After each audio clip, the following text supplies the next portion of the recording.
Bea Cukai Entikong adalah salah satu kantor pengawasan pelayanan Bea Cukai yang ada di Kalimantan bagian Barat ataupun kantor wilayah Bea Cukai Kalimantan Barat yang berada persis di perbatasan antara sisi Indonesia, Kalimantan Barat dengan Sarawak, Malaysia. Itu ada Aruk, Jagoy, Entikong, dan Badau, di mana masing-masing perbatasan ini berhadap-hadapan. Aruk itu dengan namanya Biawak, Jagoy itu dengan Serikin, Entikong itu dengan Tebedu, kemudian Badau itu dengan Lubo Antu.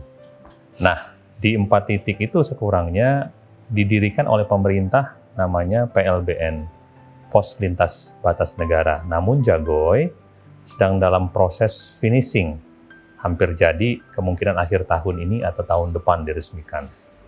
Nah, kalau Aruk itu di bawah pengawasan dan pelayanan kantor Bea Cukai Sintete, kalau Jagoy di bawah kantor Bea Cukai Jagoy, Entikong di bawah kantor Bea Cukai Entikong, dan Badau di bawah kantor Bea Cukai Badau. Nah, keberadaan Bea Cukai di perbatasan tentu sama dengan di negeri-negeri dimanapun di luar negeri, atau di seluruh dunia maksud saya, bahwa Bea Cukai itu ada di perbatasan darat, dan juga ada di pelabuhan laut, dan ada di pelabuhan udara. Bahkan ada di tempat-tempat tertentu, di zona tertentu, apakah di peredaran luas, bahkan sampai pengawasan Bea Cukai itu ada di tempat tertentu di zona ekonomi eksklusif contohnya. Nah, namun saat ini kita membicarakan perbatasan darat, yang juga ada perbatasan darat lainnya Indonesia dengan negara lain, contohnya dengan Timor Leste, contohnya dengan Papua. Nah, saat ini kita berbicara antara Indonesia, khususnya Kalimantan Barat, dengan Sarawak. Itu spesifik tugasnya yang teman-teman KPPBC Entikong melakukan itu seperti apa ya Pak ya? Baik, Bea Cukai Entikong selain memberikan pelayanan di PLBN, adapun yang dilayani itu adalah masyarakat pelintas batas. Masyarakat pelintas batas itu sungguh masyarakat kecamatan perbatasan, juga masyarakat lainnya yang mungkin dia pelancong atau wisatawan yang ada dari seluruh Indonesia ataupun Kalimantan Barat yang memang melewati perbatasan darat menuju ke Malaysia, dan sebaliknya masyarakat Malaysia apakah masyarakat perbatasannya ataupun pelancongnya dari negeri bagian Malaysia yang ada di Sarawak, Sabah, bahkan ada negara lain ada Brunei. Nah, itu melewati PLBN. Nah, yang dilayani setelah pelintas batas maupun wisata atau pelancong itu, yang kita layani tentu ada kendaraan. Agak unik memang bahwa antara negara Malaysia ini, negara bagian Sarawak, Sabah, bahkan Brunei, boleh melintas kendaraan bermobilnya, bermotornya ke Indonesia, dalam hal ini Kalimantan Barat saja. Sebaliknya, mobil-mobil yang terdaftar di Indonesia itu boleh dibawa ke Malaysia, namun yang memiliki yang berkedudukan di Kalimantan Barat. Namun kendaraannya silahkan, mungkin plat nomor bukan Kalimantan Barat bisa dibawa, namun oleh penduduk yang berdomisili di Kalimantan Barat. Nah, di layanan lainnya di PLBN itu selain itu adalah barang. Namun saat ini kita fokus dulu kepada barang ekspor. Ekspor bisa ekspor hasil bumi maupun hasil ekspor lainnya dari provinsi yang ada di Kalimantan, bisa dari Kalimantan Barat, Kalimantan Tengah yang bisa dilalui kendaraan. Nah, itu yang akan diekspor ke Sarawak atau Malaysia. Contohnya di Kalimantan Barat ini saja yang berada ada beberapa kabupaten, yang kabupaten terdekat dengan Kabupaten Entikong ini berada Sanggau namanya, Bu. Ada beberapa Kabupaten Sambas, mungkin Kuburaya, mungkin Landak. Nah, itu juga sebahagian diekspor melalui PLBN Entikong. Nah, pelayanan lainnya yang dilakukan oleh Bea Cukai Entikong bukan hanya di PLBN, Bu, karena wilayah kerja Bea Cukai Entikong ini ada 3 kabupaten Kabupaten Sanggau, Kabupaten Sekadau, dan Kabupaten Melawi. 3 kabupaten ini luasnya kurang lebih sekitar 28.000 km persegi lah.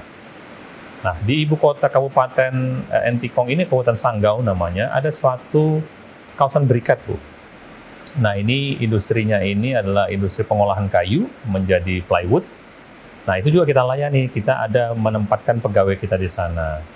Memang ini belum terlalu lama dilayani dan diawasi Bea Cukai Entikong yang sebelumnya dilayani dan diawasi oleh Bea Cukai Pontianak. Jadi site-nya atau factory-nya itu, kawasan berikatnya diawasi oleh Bea Cukai Entikong. Namun waktu pelayanan ekspornya atau impor bahan bakunya karena melewati pelabuhan Dwi Kora dilayani oleh Bea Cukai Pontianak. Nah, ada juga kita memiliki satu lagi namanya pos pengawasan, Bu.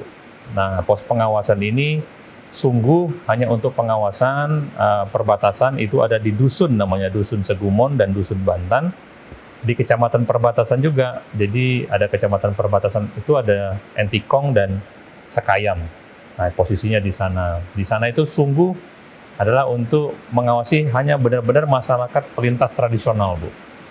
Ya, yang kadangkala mereka bekerja mungkin sebagai petani, bekerja sebagai penggarap kebun di kebun di seberang dan sebagainya. Nah, untuk memastikan bahwa mereka hanya melintas, kalaupun yang dibawa hanyalah barang-barang hasil kebun dan sebagainya. Nah, mungkin bisa diceritakan Pak, dari ekspor tersebut atau dari yang lainnya, penerimaan apa saja yang selama ini sudah